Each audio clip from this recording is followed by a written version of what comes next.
अस्सलामु अलैकुम वरहमतुल्लाहि वबरकातुहू। मुहतरम सामीन व नाज़रीन, आइए आज हम नमाज ईद उल अज़हा को सीखते हैं, यानी बकरा ईद की नमाज़ पढ़ने का तरीक़ा। चूँकि ईद और बकरा ईद ये साल में सिर्फ एक एक बार आते हैं और जाहिर सी बात है कि जो चीज़ बार बार नहीं होती है, कभी कभार होती है, तो वो चीज़ जहन से निकल ही जाती है। तो इसमें कोई ताज्जुब वाली बात नहीं है, हैरत वाली बात नहीं है कि हम मुसलमान भी हैं और हमें ईद के नमाज़ पढ़ने का तरीक़ा भी नहीं आता। चूँकि ये कभी कभार आते हैं, जिसकी वजह से जहन से निकलना एक आम सी बात है, कोई हैरत वाली बात नहीं। प्यारे सामीन, नमाज ईद उल अज़हा को सीखने से पहले मैं आपको ये बताता चलूँ कि अल्हम्दुलिल्लाह अय्याम कुर्बानी बहुत ही करीब है। कुर्बानी के दिन अनकरीब आने वाले हैं और अल्हम्दुलिल्लाह हम में का हर एक आदमी कुर्बानी की तैयारी, जानवरों की ख़रीदारी या जानवरों को पालने की सूरत में कर रखी। लेकिन मैं आपको ये बता दूं कि कुर्बानी के कुछ ऐसे मसाइल हैं कि जिसे न जानने की वजह से हम गलती कर बैठते हैं कुर्बानी के अंदर, जिसका नतीजा ये होता है कि हमें सिर्फ गोश्त के अलावा कुछ नहीं हासिल होता।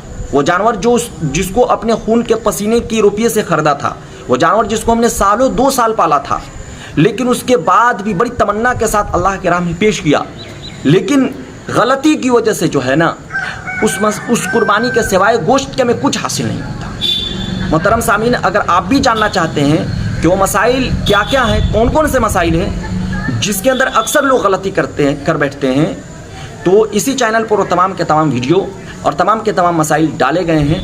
आप वहाँ जाकर देख सकते हैं कि वो कौन से मसाइल हैं कि जिसके अंदर अक्सर लोग गलती कर बैठते हैं। सामीन, अब आइए हम नमाज ईद उल अज़हा को सीखते हैं। सबसे पहली जो चीज़ आती है जिसके अंदर लेकर हम परेशान होते हैं वो नियत। भाई नियत कैसे किया जाए, नियत कैसे की जाए?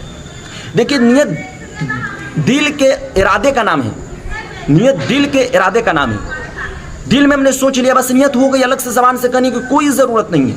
मिसाल के तौर पर हमने जो सुबह सुबह नहाया, अच्छे अच्छे कपड़े पहने, खुशबू लगाए और उसके बाद ईदगाह की तरफ गया, तो किस लिए हम जा रहे हैं? अगर रास्ते में कोई पूछता है भाई कहाँ जा रहे हो, तो आप क्या कहेंगे? ससुराल घूमने जा रहे हैं? नहीं भाई, जा रहे हैं ईदगाह। किस लिए? ईद की नमाज़ पढ़ने। तो बस यही हो गया, अलग से कुछ करने की ज़रूरत है ही नहीं है। लेकिन कुछ लोग कहेंगे नहीं, फिर भी अगर कहे हमें इत्मीनान ही नहीं होता, तो उनके लिए मैं बता देता हूँ कि अगर ज़बान से करते तो अच्छी बात है, लेकिन करना ज़रूरी नहीं है। ज़बान से इस तौर पर करेंगे कि नियत करता हूँ मैं 2 रकात वाजिब ईद उल अज़हा की, 2 रकात वाजिब नमाज ईद उल अज़हा की 6 ज़ायद तकबीरों के साथ, पीछे इस इमाम के रुख मेरा काबे शरीफ की तरफ, अल्लाह अकबर। नियत बांध लेंगे। नियत बांधने के बाद अब जो है सना पढ़ेंगे, सुब्हानक अल्लाहुम्मा व बिहम्दिका व तबारक अस्मुका व तआला जद्दुका व ला इलाहा गैरुक। चूँकि हमने 6 ज़ायद तकबीरों की जो है ना नियत बांधी है, तो यहीं पर 3 ज़ायद तकबीरें कही जाएगी। उसके बाद जो है ना अल्लाहु अकबर कहेंगे, हाथ छोड़ देंगे। अल्लाहु अकबर कहेंगे, हाथ छोड़ देंगे। अल्लाहु अकबर कहेंगे, हाथ बांध लेंगे। उसके बाद अगर आप नमाज़ पढ़ रहे हैं, मुक्तदी हैं, तो खामोश रहेंगे। और अगर इमाम है, इमाम साहब जो हैं वो सूरह फातिहा पढ़ेंगे, उसके साथ कोई सूरह मिलाएंगे, फिर रुकू में जाएंगे, रुकू की तस्बीह पढ़ेंगे, सजदे में जाएंगे, सजदे की तस्बीह पढ़ेंगे, सजदे से उठेंगे, हमें चुपचाप रहना है। इमाम साहब सूरह फातिहा पढ़ेंगे, कोई क़िरात करेंगे। उसके बाद रुकू में जाने से पहले हमें फिर 3 ज़ायद तकबीरें कहनी है। अल्लाहु अकबर, रुकू में जाने से पहले अल्लाहु अकबर, हाथ को छोड़ देंगे, फिर अल्लाहु अकबर, हाथ को छोड़ देंगे, फिर अल्लाहु अकबर, हाथ को छोड़ देंगे।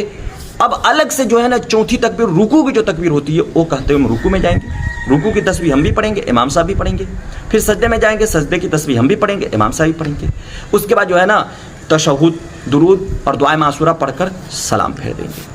तो आपकी नमाज मुकम्मल हो गई। तो पहली रकात के अंदर 3 ज़ायद तकबीरें कही जाएगी और दूसरी रकात के अंदर 3 ज़ायद तकबीर कही जाएगी। पहली रकात के अंदर जो 3 ज़ायद तकबीरें कही जाएगी वो सना के बाद, क़िरात से पहले कही जाएगी। और दूसरी रकात के जो 3 ज़ायद तकबीरें कही जाएगी वो रुकू से पहले, क़िरात के बाद कही जाएगी। तो ये हुआ जो है ना नमाज ईद उल अज़हा का तरीक़ा। मुझे उम्मीद है कि बहुत ही अच्छे तरीक़े से जो है ना समझ में आ गया होगा।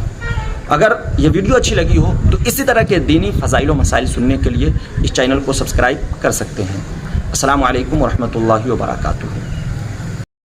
محترم سامعین، میرے اور میری پوری ٹیم کی طرف سے آپ تمام سامعین و ناظرین کو پیشگی بقرعید مبارک۔